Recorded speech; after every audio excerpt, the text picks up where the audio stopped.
chase women. Focus on yourself, and the interested women will come.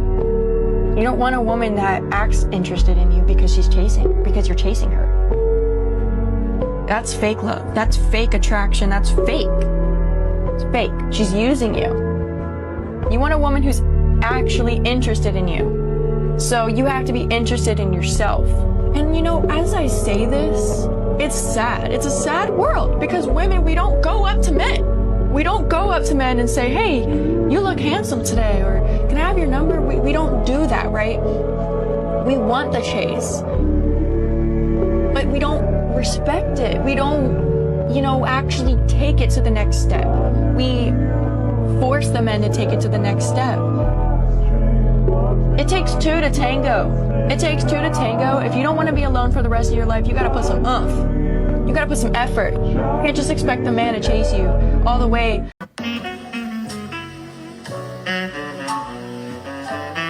And of course you could start dinner, so right as he gets home, if you know what time, dinner is already ready. But yeah, like pretty much all day, what are you going to do? That's why I'm so confused by the women that say that they don't want to do anything. Because you see some ladies expecting him to not only go to work and pay all the bills, but she's also not okay cooking and cleaning. And even then, most cooking and cleaning does not take all day long. Unless you're cleaning the house from top to bottom like a full detailing. Even then, you're not going to be doing that every day. Most people do not make food from scratch, and we have appliances and conveniences that make our lives easier. So a man wanting you to, you know, have a job as well and help pay bills is really not him asking for much. What I found is a lot of men are more than happy to help around the house if it means he only has to worry about half the bills rather than all of them. Of course, this changes slightly if you have kids. There's no reason why us ladies shouldn't be pulling our weight.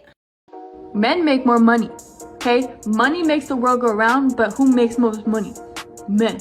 And it's getting to a point where nowadays women are starting to make more money. But guess what? We're making money off of our bodies. It's so easy for women. It's so easy for us. Why is it so easy for women and it's hard for men? A lot of women talk about finding the right partner, but they never talk about actually becoming the right partner. So you want a man who communicates, who leads, who protects and provides. But are you a woman who listens, who's submissive, who's supportive, and actually brings peace?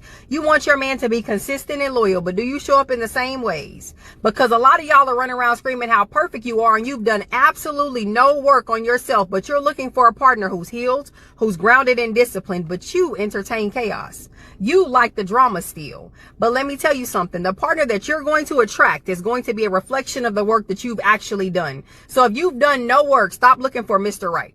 Because Mr. Right not going to exist until you actually do the work. So the next time you run around screaming about finding the right partner, make sure you are becoming the right partner. There is nothing wrong with a 38-year-old man dating a 23-year-old woman if they're both want to date and it's consensual and they're two adult. There is nothing wrong. Also, I just want to remind you, these very same women would applaud an older woman dating a younger guy. Remember the Charlize Theron clip? They would say, you go, girl. You know, you got yourself a young stallion. Good for you. Woo-hoo. Because they assume all men bad, all men trying to SA, all men trying to corrupt, all men predators, but all women good. All women just trying to get theirs. All women just trying to do girl power. Yeah. Do you see the difference? There's an underlying distrust and sort of like a misandry going on with these. This is so crazy to me. The strongest men are usually gentle. The smartest men are usually quiet. The wealthiest men are usually simple.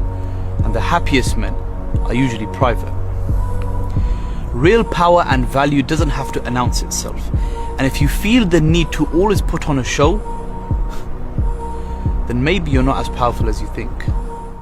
Why should men never argue with women? Because women bring nothing to the table nowadays and still expect to be treated like a queen and like a princess and like she deserves the world and the man is just supposed to be there and provide everything for her. Wake up. If you really believe that you deserve all of this, you need to provide more than just your body and your looks and the fakeness that you have going on around there. You need to actually start providing value for that man, especially if you want to get a good man. You are never going to find a good man to take care of you if you provide nothing but your arrogance, your ego, and your looks, because that is not enough anymore for men nowadays. I really don't know of a lot of children, a lot of people where their attitude can be as bad as anybody wants it, like anybody's ever seen, and then they still have people that want to be around them, right? I think a little while ago, I was somewhere. I won't say exactly where, but I was doing work somewhere, and this type of person would say certain things and they would do certain things, and I would be looking around like, how is everybody allowing this? Like, why is nobody saying anything about this? Well, that it kind of help us to, kind of make money, and so there's some things that we kind of let slide, and that's exactly what it is. But unfortunately for you guys, the thing that you do, men don't value. I'm strong and independent, I don't need no man, I'm a boss babe, and I've got a PhD. If a man valued that, then I'm sure you can get away with a lot of stuff. But men don't really necessarily value that. It's not that it's not good. It's not that somebody doesn't value it somewhere. But men they look for other things that are more important. So you can't come in here pulling rank on somebody, because what you're trying to take away from them, they don't necessarily care about. So you can't continue to act like a child or act immature, because a man's not going to keep you around just based on this one thing that you're really good at, because the one thing that you're really good at, the man doesn't necessarily want. I think that sometimes some of y'all women really don't understand how territorial men are. So yes, of course, a man who knows how men are going to look at you, knowing that there's going to be men who are going to be predators or are going to pursue you, he's right for saying that. That's not meaning that he's insecure. He's territorial. That's a man's nature, and that's absolutely okay. It's your responsibility as his woman to understand his nature and to also have boundaries with yourself, knowing what you are exposing yourself to. I'm going to say this. I'm going to be quick. I'm so glad I can have conversations with my husband, because I asked him, we had a deep conversation. I said, what is it about women that will make you not wife her? And the first thing he said, the way she presents herself. That's coming from a man. Men will tell you that if you dress provocative, they're going to see you as an object. Stop calling men insecure. That is their God-given right to say, I don't want my woman to present herself out here, because not only is she a representation of me, she's a representation of herself. Marriage erodes men's mental health. You see, society loves to throw around statistics saying married men live longer. And that might be true on paper, but nobody talks about the quality of that life. Because what good is living longer if you're depressed, anxious, and silently suffering every single day? The truth is, a lot of married men aren't thriving. They're barely surviving. They're swallowing disrespect and being drained financially. They're sleeping next to a woman who don't even want to touch them. And they're carrying all of that in silence, because if they speak, they risk losing even more. Ladies, I want you to understand this. Men aren't built to constantly fight in their own homes. A man's home is supposed to be his fortress of peace. But for too many men, marriage has turned the home into the battlefield. When a man spends years in that kind of environment, arguing, suppressing, enduring, sacrificing without reciprocity, his mental health doesn't just flip, it collapses. That's why so many husbands look checked out, why they move like ghosts in their own homes, because they're alive but not living. Shoot the messenger. Feminism told y'all be strong, independent, and alone. And y'all followed it to the grave. Y'all pushed all the good men away, called submission slavery, and think being difficult is cute. Now y'all 35 and tired, looking around like, oh, where the good men at? Sis, they moved on. Real men want peace, not problems in a lace front and a loud voice. Feminism sold y'all freedom, but they didn't mention the price. Loneliness. Truly masculine man is not an oppressor. Truly masculine man is not macho. It's not chauvinist, but he's damn sure masculine. Most masculine I've ever felt after the birth of my first child. Never were my head, heart, and loins in such synchronicity, and the power that I had. It's probably the best husband ever at that time, too. Men want to and are looking for ways to be relied upon. And so we say, yeah, but you always want to be the savior and you always want the solution. Okay, cool. There's nothing wrong with wanting to find the solution to things. Great, let's work with that. Thank you, women, for saying, glad you got the solution, but just listen to me for a second longer, because I'm not looking for a solution. Actually, I just want to talk this out, and I'll probably answer my own question. Doesn't mean don't be the male side of you that wants to find the solution or wants to be relied upon. There's nothing wrong with that. Baby, how do you feel you can drop the ball in the relationship? Step out on him, he forgave you. You both have made a lot of progress in your relationship. But here you are 3 years down the line, you're starting to do some of those things that you used to do that led up to that big thing that you did when you betrayed his trust. He's caught you in a few lies, and you say the lies aren't big things. But when you've betrayed a person, every lie is a big thing. Every piece of deception is a big thing. And the fact that you don't believe that they are means you haven't learned anything. And now that he has denied access, you don't get to get some of the things that you were getting from him. The same type of affection, the same type of respect. He doesn't sacrifice for you like he used to. Now you think you get to play the victim. And I don't understand why you think that's a thing. Well, it's a thing because people do that all the time. You're manipulating him, trying to make him feel like he's dropping the ball. He hasn't forgiven you. He's forgiven you. He's just setting his boundaries and keeping them set. And he's holding you accountable for your actions. But by you trying to say he's being difficult means you just want him to shut up and take anything. You're actually complaining about his reaction to all the crazy actions you've taken against him. Betrayal, the lying, the deception, all that dumb behavior that you have control over. If you don't love him enough to do what it takes to earn his trust back, let him go. All these women out here looking for a good man, somebody that will have forgiven them and given them another chance to make things right. You're squandering yours. Over what? You think these people on social media are more important than your man? Men that you don't even have access to. It doesn't matter that what matters is the heart of the man who's trying to rebuild trust with you. You know what? I'm done. You do what you want to do. I'll wait for you to holler if a shoulda, woulda, coulda, a few months or a couple of years, whatever. You're going to regret it. Do right by him or cut him loose. Because love is out there waiting on that man, baby. Just think about it. I love you. Be well. You want to know some crazy truth about women? Most women are actually willing to stay in a relationship with a man as long as the relationship appears to be good, appears to be perfect, and as long as they look good together. If that man appears to have money, she's going to stay with him. If that man appears to be handsome, fine, she's going to stay with him. If that man appears to be attractive, she's going to stay with him. If that man appears to be like a head of a household, a masculine leader, like as long as the image of the man look good, most women are going to stay with what looks good.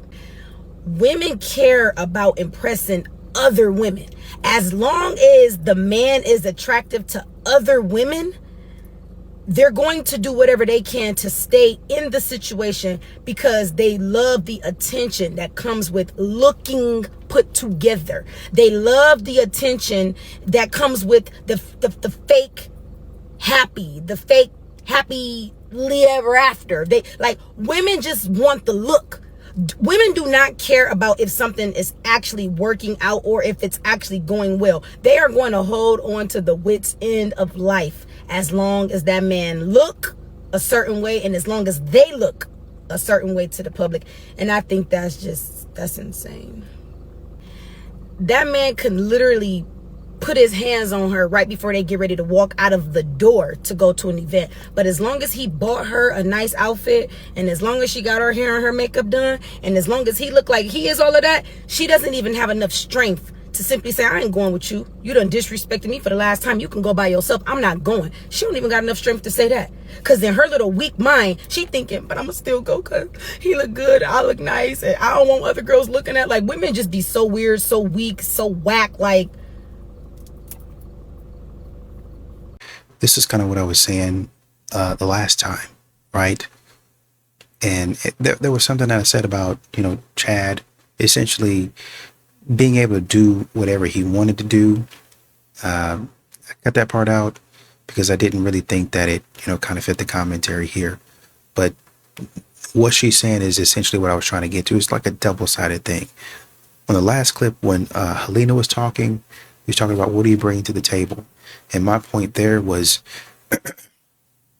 women act like children, right? Some of these women are acting like children, and they're thinking that people are going to put up with it.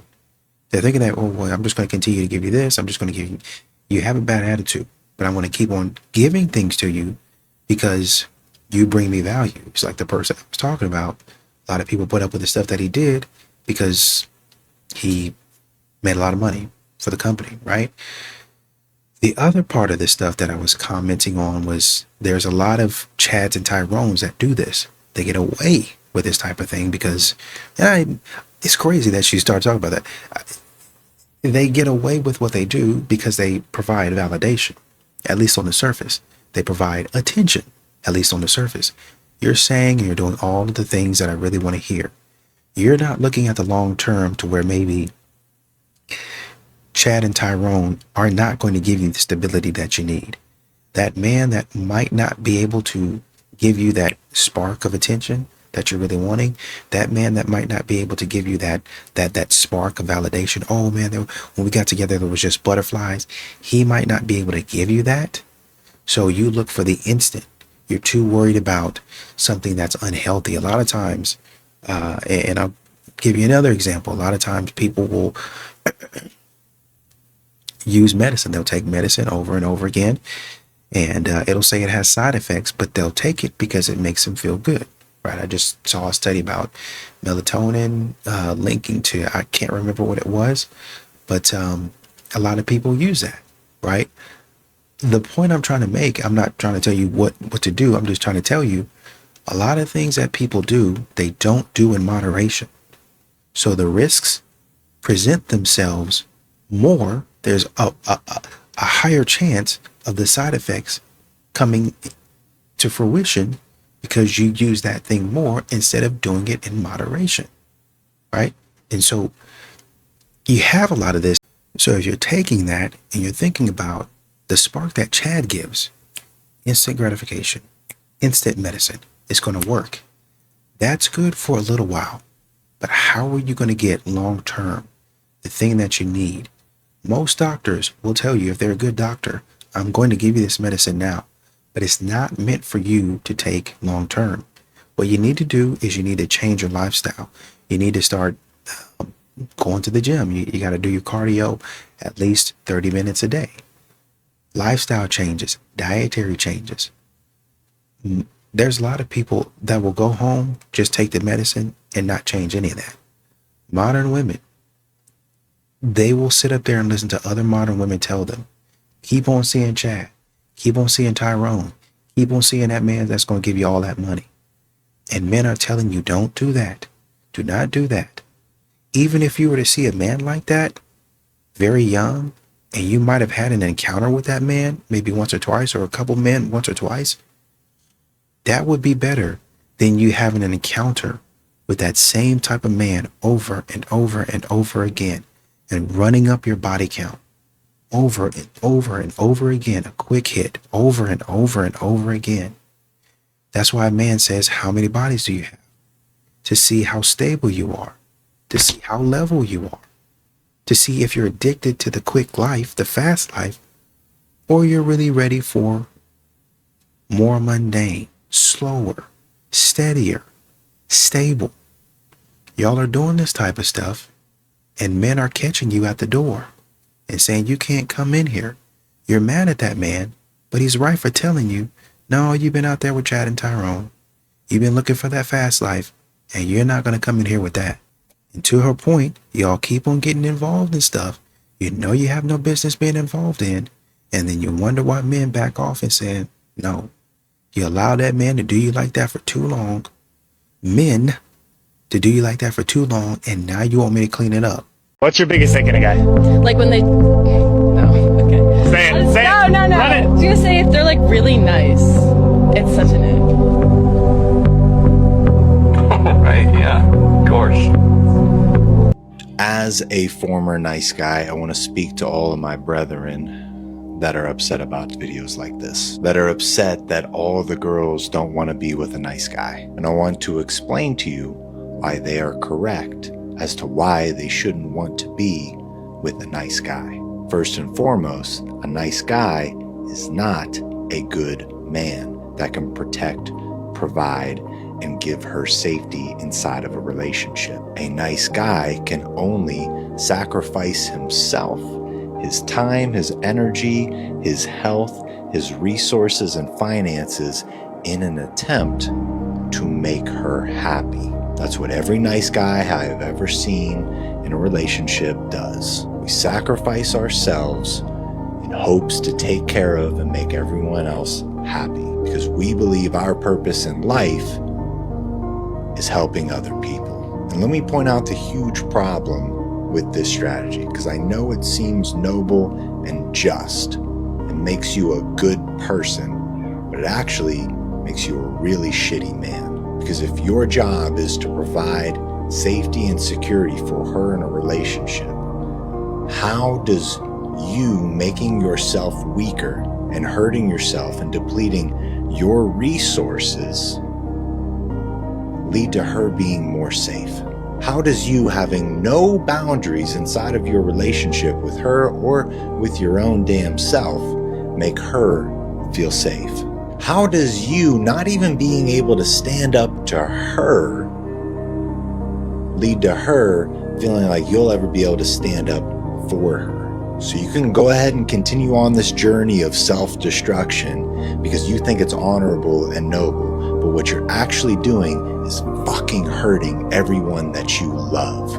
This has a 0% success rate inside of a marriage, and all you're doing is teaching your children to repeat the exact same thing that you have done. Do you want them to experience the life that you have experienced up to this point? Do you want them to end up with a woman like you ended up with? Do you want them to treat a man how your woman has treated you? And if the answer to any of those questions is no, that means you are the problem. So stop hiding behind your niceness like you're the good guy and finally face the truth, brother. My name's J.R. Harvey, and this is what I teach.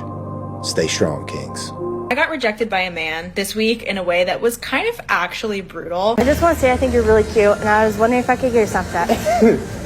Fuck no. Excuse me?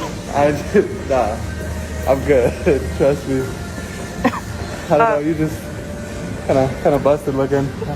I go for more like attractive ones. Got it. I have just had my first rejection in the whole of my life at 56, and I tell you what, it was the bitterest pill I've had to swallow. I just want to say I think you're really cute. I was wondering if I could get your Snapchat. Hell no, I'm sorry, I got standards. Ready with me for bed while I tell you about the worst time I've ever been rejected by a guy. I literally have not told anyone this story because that's how humbling the experience was. Background info, I never ever approach guys first because I have anxiety. I think you're really cute, and I was wondering if I could get your Snapchat. Oh, thank you. But no, I wouldn't date you if I was straight. I was rejected by a guy in the most embarrassing and humiliating way possible. I thought you were really cute, and I was wondering if I could get your Snapchat. I'll be completely honest with you. No offense. I kind of look like Miss Piglet from the Muppets. I think as a man, I would be, like, obviously scared to ask a girl out, but, like, you have to man up and just do it. But you guys probably get rejected so many times. Like, how do you just, like, become used to that rejection? Hey, I think you're cute. I was wondering if I can get your Snapchat. No. If being honest was a person, watch this video. Let me know what you think. Let's go. What are your thoughts on the following statement? Dating for women is like shopping, while dating for men is like a job interview that he's paying for. Yeah. Can you explain that? We feel like they're runner-ups and contestants. If women have an abundance of choices, would women ever enter an arrangement where they weren't knowingly in control? No. So if women are the That's tough. choosers, how are men the leaders? Good question. Very good How question. can men lead if it's by women's terms? I have no clue. Are men leading when they subject themselves to rejection at a woman's discretion? No. So then why do we say that men are leaders when women are in control? We want you guys to lead while we're still in control. Thank you for being honest. She deserves a trophy for how honest she was. Comment below. Let me know what you think. I can see now why men pull away emotionally, because it just happened to me today, and I got to see from a man's point of view what it's like to date a woman sometimes. This is no shade towards women in any way, because I'm a woman. I completely understand, and I'm sure I do this as well. But it was funny because I came home, me and my sister lived together, and as soon as I get in the house, she just starts bitching at me about things that she wished I was doing, like cleaning the cat's litter box, setting up certain appointments, whatever it was, around the house. And then all of a sudden I was thinking, like, no wonder I always just go to my room. Like, I don't want to be around you when as soon as they come into the door, you're just kind of nagging. What I was realizing is women do this all the time. We emotionally need to regulate. Like, there are certain times that you say, okay, if I want to actually get my partner to do something for me, because all that did is made me want to pull away and be like, fuck you, I'm not going to do it. And I can understand why men never do what you want them to do. You're like, I've told you 1,000,000 times to do this, I've told you to do this, and you're like, why can't I get him to do things? Because you're not saying it in the best way. If you really just believe that men are valid in their experience and in their emotions, for example, when they say that they don't want to be bombarded the second that they walk in the door from work, believe them that that is a valid thing, that they should have some downtime the second that they walk in the door. Unfortunately, not all women get this, and they actually will either, one, have to experience it themselves like this woman did, or two, they just will never get it. And they're going to be fighting this constant battle of pretending like what men want and their feelings are not valid, and that men are just always the ones in the wrong. And the truth is that the man of the last woman deserves better. Yo, so boom. Nice guys attract the worst women. I'm not talking about good men, kind men. I'm talking about nice guys. The difference is self-respect. Nice guys are people pleasers, agreeable, have no boundaries, lack self-respect, and can't walk away from a woman. They do things to earn love, unlike good or kind men. Because of this, they attract women who are controlling, toxic, and unhealed. Women who don't value respect and love. Men who aren't nice guys are willing to leave and able to walk away from these types of women. These women also can't handle when a man demands respect. She would rather leave because she can't hold power over him. Nice guys panic when their woman gets upset or angry and give her what she wants, even if it's not his fault. He constantly sacrifices what he wants and his self-respect, all to make her happy and so she doesn't leave. But what this does is leave him deeply unhappy. Many of these men get stuck with controlling, toxic, and unhealed women because they are the types of women that love this dynamic and not the man. Don't be a nice guy, be good or kind. Have self-respect and don't be afraid to walk away. It'll filter out the women in your life until you find one that's good for you, who loves and respects you. Watch my YouTube for more. Drizzle drizzle. A man who can't lead will always be frustrated with a strong woman. You know what no man has ever said in the history of the world? I think I want a strong woman. You chose to be that. And really what you mean when you say strong is combative, argumentative, and non-cooperative. And now that you're realizing that you may have made a mistake, you want to use that thing to shame and diminish men in some way, shape, or form, simply because you chose to pride yourself on something that was never desirable by men. If he shows up without asking, make sure he doesn't regret it. A man who picks up your calls right away, replies to your text instantly, and shows up every single time when you need him, that's not luck, that's loyalty. He's not doing it because he's bored. He's not lacking options. He simply chooses you over and over again. He makes time even when he's busy. He shows up not out of obligation, but because he cares. But here, the truth, most realize when it's too late. Consistency can be invisible until it disappears. When that same man pulls away, when he finally stops showing up, that's when the silence is felt the loudest. That's when you feel the difference between the warmth and distance. So don't take a good man's effort for granted, because when you find someone who chooses you daily, even when he doesn't have to, that's rare. That's love. Appreciate him. Hold on to him, because a good man doesn't always stay. And once again, I'm glad he said that. And go back to the commentary. Y'all play around too long. Y'all are out there too long until the well dries up. Is there any more water? No. The well has dried up. I'm sorry. That's the way it is. Y'all keep on getting out here thinking that you can take a man's consistency. It is Loyalty is showing up. I'm really busy. I'm working hard. You see a lot on TikTok about how women talk about marrying a blue collar man. How that man is working day and night. When he does have time off, anything that he has, if you're good to him, he will give you the world. He'll give you anything. That man been working all day. That man's tired.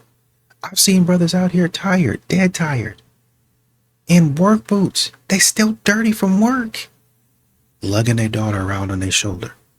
Still got their work hat on. Still got their shirt on. Dirt everywhere. Just dirty. That baby don't care.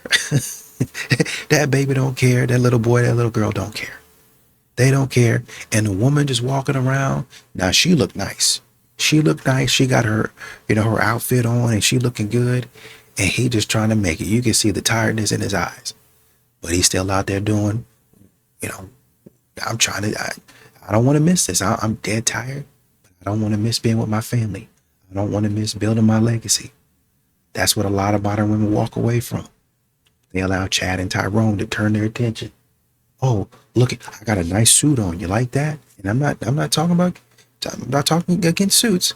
I'm just saying all of this flash and dash and sass and all that stuff. He took me here and he went there and we drove in a Lamborghini and we drove in this nice car or whatever. All of that and all of that quick moving versus a man that'll take it a little bit slower. He'd take a little bit more time to get you that little gift that you've been wanting. Maybe you get that gift at Christmas versus the man saying, oh, yeah, let's go ahead and get it right now. You thought about it. It's already at the doorstep. Hey, why don't you get on Amazon right now? Go ahead and order. Hey, why don't you get on the website and go order it right now? Versus the man saying, let me get back to you. I'm gonna get it for you, but let me get back to you. I can get it for our anniversary. Anniversary 6 months away. I can get it for Christmas. Christmas is all the way at the end of the year. It's January. You gotta wait until Christmas to get it.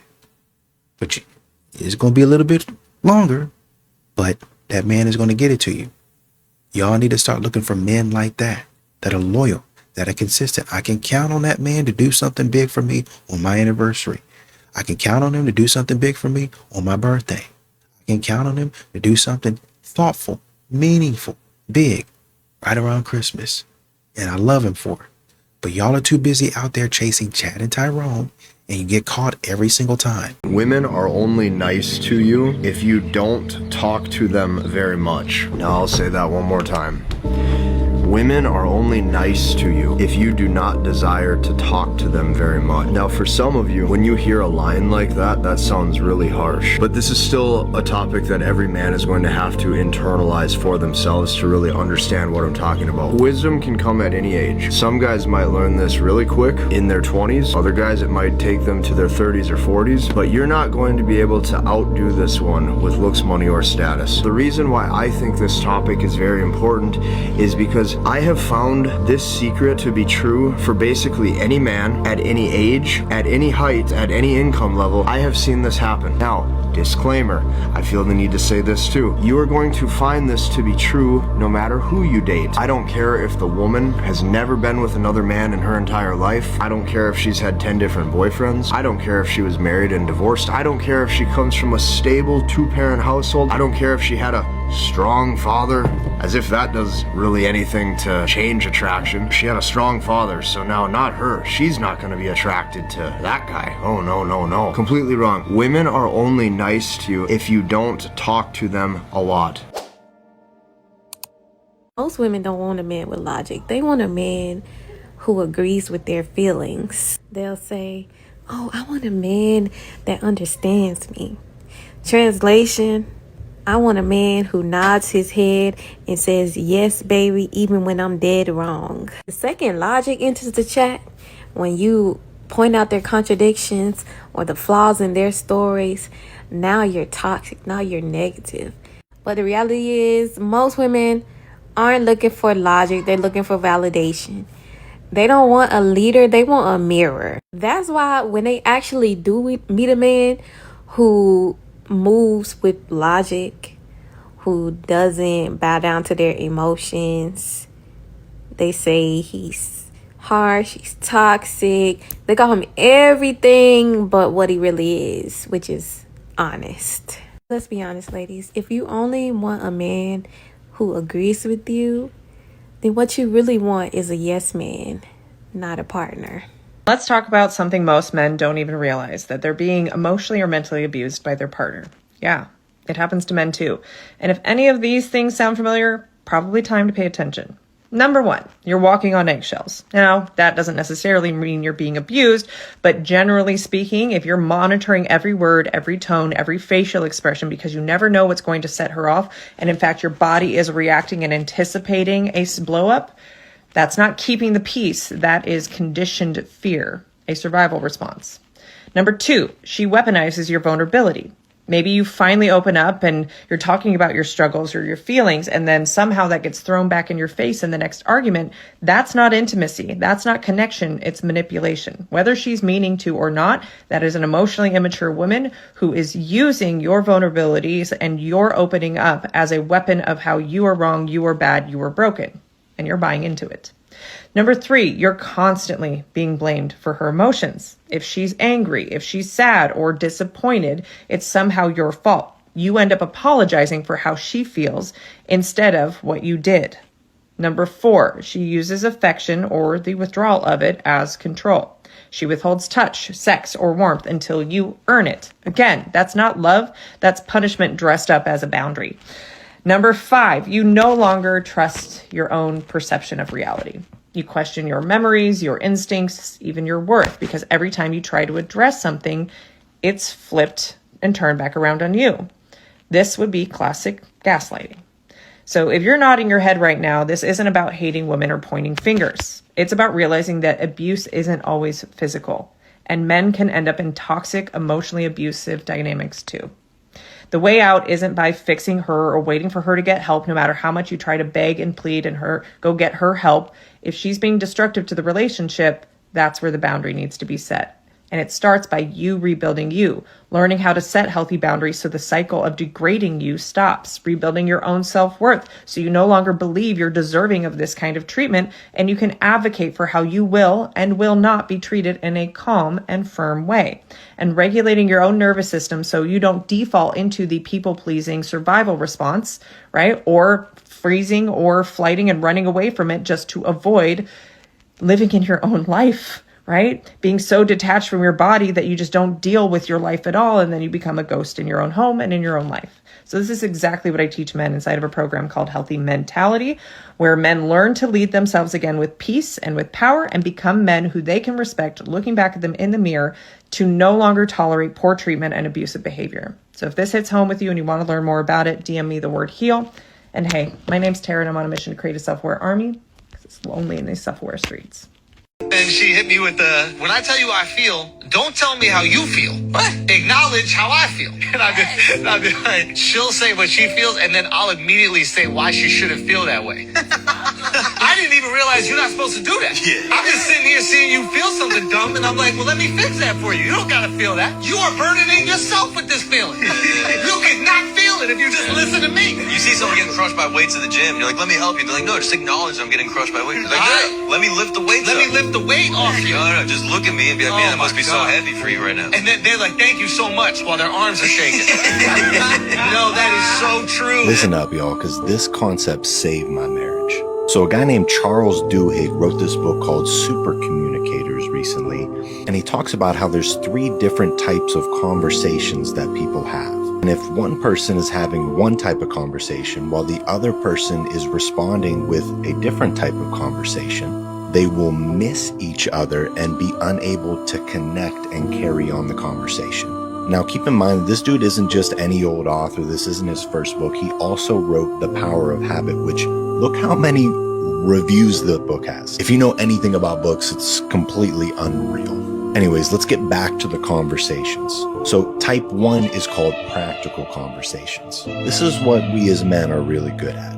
These are very logical and analytical type conversations in nature, and they require a decision-making type of mindset. The whole goal of these types of conversations is about making plans or solving problems. Type 2 is called emotional conversations. These conversations are dominated by emotions, beliefs, and memories. And the goal of these types of conversations is to talk to someone about how you are feeling with a desire for them to simply listen and empathize with you. And when it comes to men and women in relationships, the biggest mistake we make is by thinking that we are having a practical conversation with her when she is trying to have an emotional conversation with us. And that is why it is so frustrating for us and them. We are missing each other and unable to connect. And if you can take a second to think about how it is perceived by the woman, just imagine what it feels like when someone tries to help you with something that you didn't ask for help with.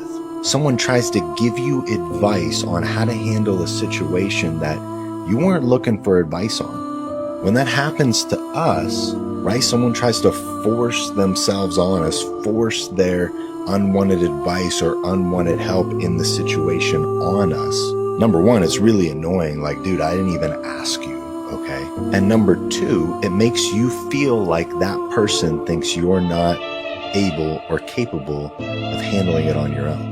They think they're better than you, and you need to have the answers that they have because they're so much smarter or more wise. And even though their intentions are pure, just like we only want to help our ladies work through their stuff, the result will be a misfire in communication, leading to an argument or some type of separation in the relationship.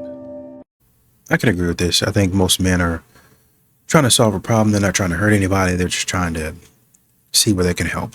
And to a woman, sometimes it's like, well, it's not necessarily that I need help. I just need somebody to listen.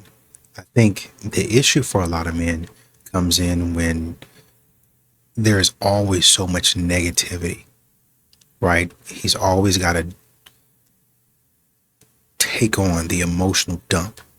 Women talk about emotional labor, emotional workload, but they never include how they're dumping on the man, how it is their intention to dump on the man, how it is their sole purpose when they, throughout the day and when they get home, to dump on the man.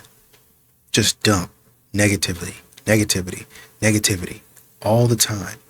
And the man at some point, I think would be fair to ask, did anything good happen today? I mean, you're sitting there doing all this complaining. Did something somewhere that you actually liked, that you're actually happy about, did that happen today? I think that's fair to ask that.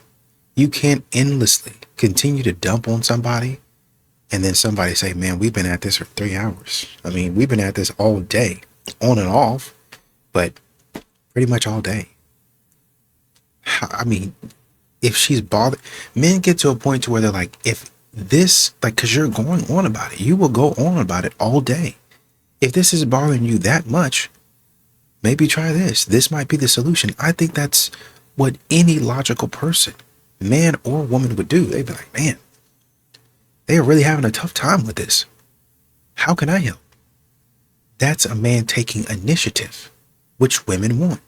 You see me with a problem and you didn't even do anything about it. I'm listening to you, but you said I should back off and not do anything. So you got to tell me, hey, I want you to jump in. And this is why men say I can't read your mind, because on the one hand, you want me to listen. And on the other hand, you want me to jump in and take initiative. And it's just at any time. Like it doesn't, there's not really any defined role. And men are like, well, I don't know. Basically, I don't want to jump in and continue to get my hand smacked or to continue to get scolded. You don't ever listen. When you could have just said, so I want you to like listen to this. I don't really want you to fix it, but like I just want you to kind of listen to that. Okay, all right. Yeah, it sucks. Oh yeah, man. Wow, that is lame. You didn't deserve that. It'll be easier for me to say that. I'm still thinking in my mind, yeah, you can fix this, you can do this, you might try to that. But I'll withhold that. I'll withhold judgment and let you do your thing, right? I'll let you cook.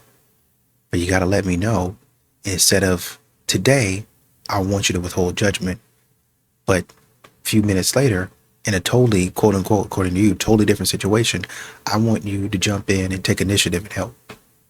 It gets confusing to a man. There's no pattern. There's no way. There's no logical flow to things. It's just all based on your feelings and when you want to have a man help you out versus when you don't want a man to help you out. That's what men are. And once again, really good, talk or discussion about that. But men don't mind doing that. And so, yeah, we probably get better at listening, right, and understanding and then reading the signs. But a lot of men get tired of having to just figure out what it is. Like, am I reading it right? Just let me know where you're at so I can give you what you need. And that's a form of provision. You telling me what you need, and I'll back off and say, okay, cool. Let me just listen. So hold on, let me get this right. You want a man with good communication skills, but when this man is trying to communicate with you, you're trying to find trigger words to now flip it on him and make it seem like he's the problem, right? You're not listening to understand. You're listening just to react. You're listening just to respond. If you was to be quiet, like a woman is supposed to do, be quiet and actually hear him out, you will understand that he is not the issue. You are the issue. You will understand the real issue that he's bringing to you. So you guys can come to an understanding and get past this. Not only that, you got mood swings. So one day you good, one day you not. You overthink, you assume. And maybe you come with 1 to 2, maybe 3 kids. So I'm confused here. Who is the problem? How are you his piece? Baby, you gonna have to bring more than just your body and a pretty face. As y'all be coming into these relationships or these situations thinking y'all so entitled. Be having all these boundaries and standards with baggage and does not bring peace. So what is he gaining from this? Body? A pretty face? You gotta bring more than that. I would never date a broke man. There really are a lot of arrogant individuals out there that truly believe that a lot of people really care who they would date. That is so fucking pathetic as a man to be broke. That is your one job, to provide and protect. Well, actually, that would be 2 jobs, but I digress. And you're gonna let me pay for anything around you? No. Wow, there are some really entitled women out there. And believe it or not, they're not necessarily talking about someone that they're in a relationship with. I would not even be friends with a guy who makes me pay for sex. Oh yeah. Some women feel entitled to leech off of their male friends as well. You're a man, bro. And you're gonna watch a girl buy a coffee in front of you? You don't have $7? Like, no. Like, yes, he should. Because it's just my opinion. But unless, of course, a woman is married to a man, that man doesn't have any financial obligation to her whatsoever. And I really feel sorry for women who think like this because they're the very same ones who wonder why they don't get more respect from men. Why would I be responsible for a woman? And why am I accountable for all of her mistakes if I can't give her any kind of order or control or what to do? If I'm the captain of a boat, if the boat crashes, I'm the guy who gets in trouble. That's because the whole crew listens to me. If I'm the captain of the boat and I shout orders and the crew ignores me, then how can I be responsible for the boat crashing? So most men now are in relationships. If the woman crashes the car, he has to fix it. He's accountable. He's responsible to pay all the bills and take care of her and make sure that she's safe. If someone breaks into the home, he has to get up and risk his life against armed intruders to ensure she's alive. He has all the accountability and all the responsibility, but he can't tell her anything. Are you the captain of a boat where everything is your fault? All of the work is yours, but you can't give a single order. It took me a while to learn this. A lot of women are literally the problem. You see, my whole thing is that I don't think a lot of women understand men did not just wake up one day and start acting the way they do towards women. The reason why men act the way they do is because of the standard we have set. So the same way we have set the standard, we also have the power to restore the standard. How do you restore it? By being, by becoming, not by telling him what he need to do and how he need to become better. I know what some of you ladies are going to say, well, men got to do the work too. It's a two-way street. That is an indication of lack of accountability. It's not in a man's nature to be the nurturer and to be the example of what healing energy looks like. It's yours. Listen, y'all are beginning to piss me off. Y'all want them to provide, protect, pay all the bills, and be the nurturer and the healer? Y'all want them to do all of that? Do y'all not realize like how large of a responsibility that is? touch that man. And I don't mean his private area. I mean everywhere but his private area. It's just as important, okay? His back matters. His feet matter. His shoulders matter. His head matters. Give him a scalp massage, okay? Wash his hair. He would love it. You like it, he would love it. I've watched my grandmother scratch my grandfather's back while he's playing video games through her 80s, okay? And she is just sitting there gazing at him like he is the king of the world. And I'm like, how does she still feel this way about this man? But just know, you have to make your man feel wanted and desired. You have to remind him that he is powerful, he is a king, he is capable of all things, and you have to keep feeding him those things he needs to continue to give you the things that you need. Okay. Oh, horrible!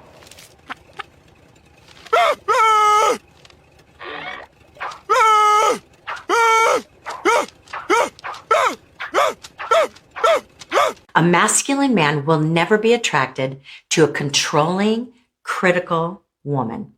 The masculine thrives on respect and appreciation for his strength, but a controlling woman undermines that. He wants an ally, a wife, not a mother figure who treats him like a child. Constant criticism erodes intimacy and connection, as his natural response to hostility is to go into defense mode. If she restricts his freedom, it creates a breakdown in love, respect, and trust. Key elements for the masculine to fulfill his God-given purpose to protect and provide for the feminine.